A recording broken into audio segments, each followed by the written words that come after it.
In this presentation, we will look at project execution and control, focusing on project closeout. Here is a famous saying: true motivation comes from achievement, personal development, job satisfaction, and recognition. Before we start, I will first introduce myself. Hey, this is Amy Law, your presenter. I have been working in IT for over 20 years in pipelines, energy regulator, oil and gas, utilities, transportations, and telecommunications. I have managed projects for over 15 years in IT applications and infrastructure, system and data migration, cybersecurity, ECM, SAP, process improvement, and office facilities. In terms of education, I completed bachelor and master in computer science from the University of Calgary. I received my PMP in 2006. I also completed certifications in project management, change management, ISO 27001, Information Security Management System, and ITIL. Project closeout is a project management process to formally complete all activities of a project and transition the completed project to operations, or terminate all activities of a project and close a cancelled project. After we complete all project activities, we document deficiency or non-conformance to report. Typically, a few items may remain open, but most will be completed, such as paint touch-ups, cabinet door adjustments, and thorough cleaning in a new house. The project manager negotiates with the client which deficiency or non-conformance will be resolved at the end of the project.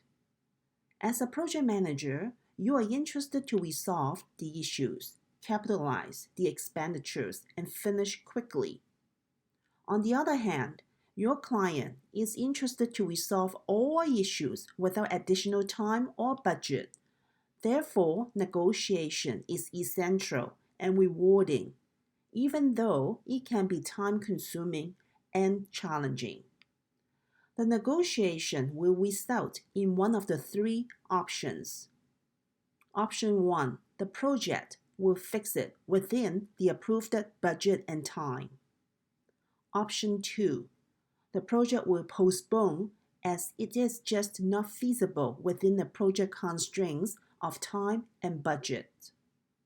In some cases, the deficiency and non-conformance may have to be transitioned to operations. Finally, option 3 is to fix it with additional time and budget. This will become a formal project change request, allowing for an additional time and budget to accommodate the newly identified project scope. There are many considerations for project closeout, depending on the nature of the project.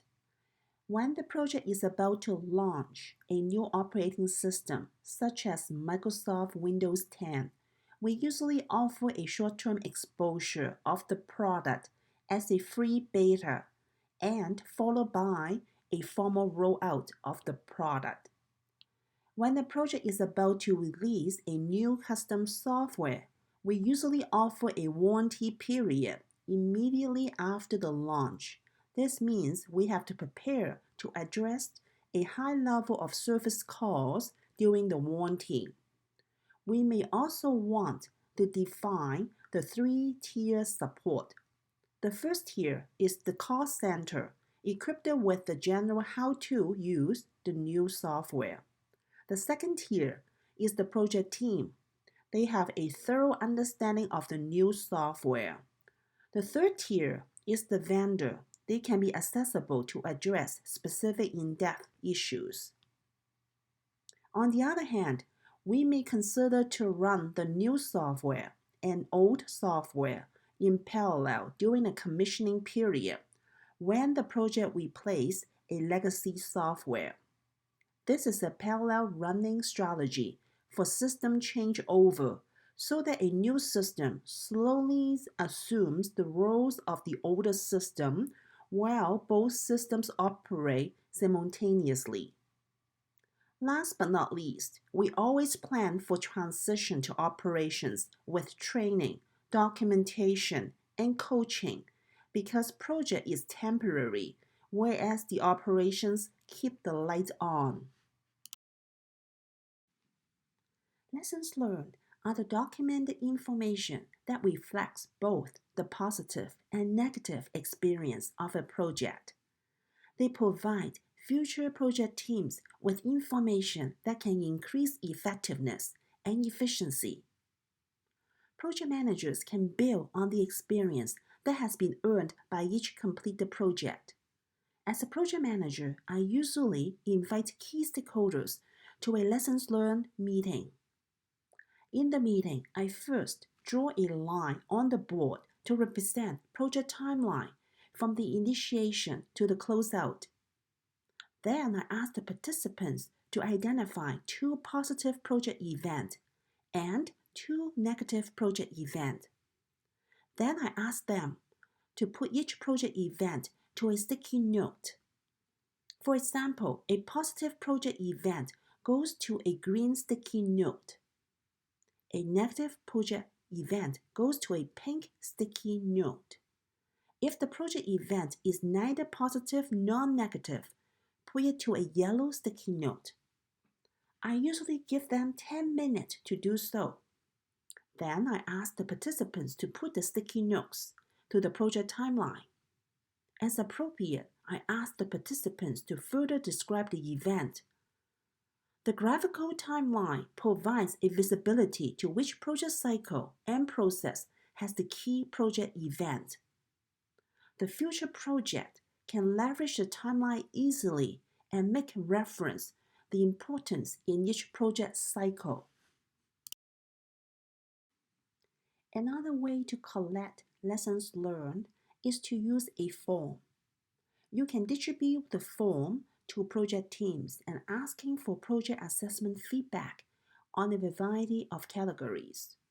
The assessment rating can be strongly agree, neither, disagree, strongly disagree, or not applicable. Any additional comment are welcomed. For example, the categories include project objectives were clear, user requirements were well defined, project limits were realistic, project plan was thorough and accurate, project plan was followed, project team guidelines were followed, appropriate level of project controls in the budget and timeline were provided and supported. Scope change management was effective and useful. Resources were sufficient and made available. The right people were on the project team. The use of ad hoc members were useful. Project risks were identified and assessed accurately. Countermeasures to identify project risk were effective. Deliverables met customers' requirements. Project status reports are well written. Project status reports were helpful. Sponsor and management support were helpful. The project allowed for balance between life at work and personal life. In some cases, we may want to identify category based on the participants. For example, you may have a survey for project team and a different survey for the clients. The stakeholders have different interests and areas of expertise. The survey questions must be relevant based on their domain areas. A third way to collect lessons learned is to use a questionnaire. You can distribute the questionnaire to project teams and asking for project execution feedback. The questions are open-ended, and so they are meant to collect the stakeholders' thoughts, feelings, and/or interests. They can be answered in ways that are more diverse and extensive. They are more like essay questions, allowing stakeholders to reveal more or less about themselves depending on their comfort level. For example, you can ask, what was done well in this project?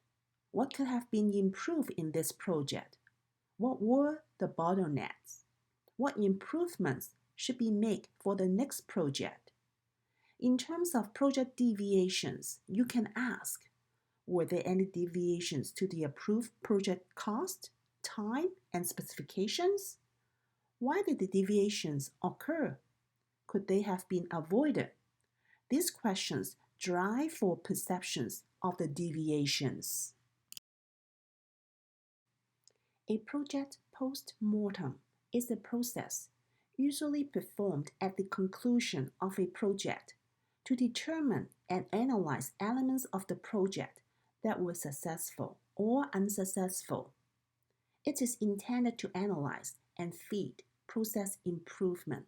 For more details, refer to ISO 9001. This mitigates future risk and to promote iterative best practices for future projects.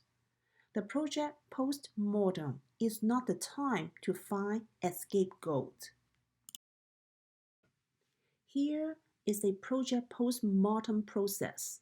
First, the project manager sends an invitation and agenda to key stakeholders. The key stakeholders include leaders and sponsors. We keep the list of invited people to a minimum. The agenda should include time, location, and documents to bring.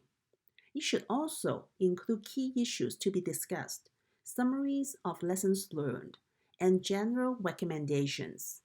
Last but not least, the final item in the agenda is the recognition of team and team members. During the project post-mortem, the project manager facilitates the meeting and ensures participation from all parties. At the same time, the project manager leads the discussion and keeps the participants to focus on topics with the agenda. The meeting shall start and finish on time. All key stakeholders should agree with lessons learned summary at the end of the meeting. Then the meeting minute and summary of the lessons learned with recommendations will be documented. This also includes the project manager's personal recommendations.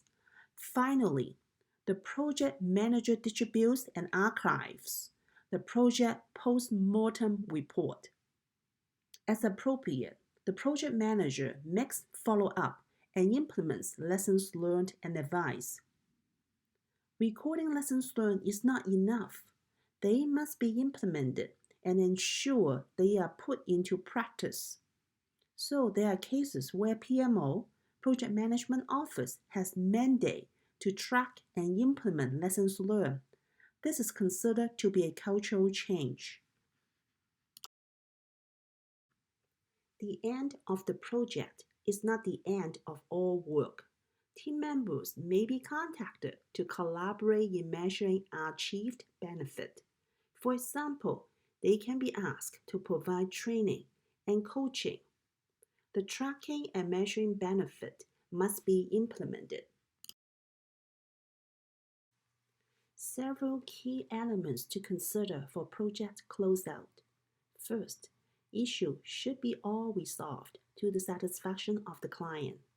Customer satisfaction plays an important role. Not only is it the leading indicator to measure customer loyalty and increase revenue, it is also a key point of differentiation that helps you to attract new customers in a competitive business environment. Second, deliverables are transferred to operations to ensure achievements of the benefit post-project closure. This can be interlocked with finance through a brief look at ROI, return on investment, reduction in operational costs, and increased business revenues. The operations may have already implemented benefit tracking. It is very important to celebrate this significant milestone and end on a positive note for all stakeholders. The next key element is to demobilize project team, ensuring team members can move positively to the next assignment. Finally, we archive documents. We can do so via an online repository. Alternatively, we box and send the paper files to an off-site storage like Iron Mountain as part of record management services. At the end of the project manager creates a project closeout report. The report summarizes project data, including achievement, budget, and time. This is an opportunity to tie up all the loose ends and close all administration matters, or transition to operations, including vendors' contracts and license agreements. Where appropriate, we share lessons learned results and deliver report to key stakeholders and sponsors. Thank you very much for your time. Please contact me for additional project management templates and samples. Here's my contact information.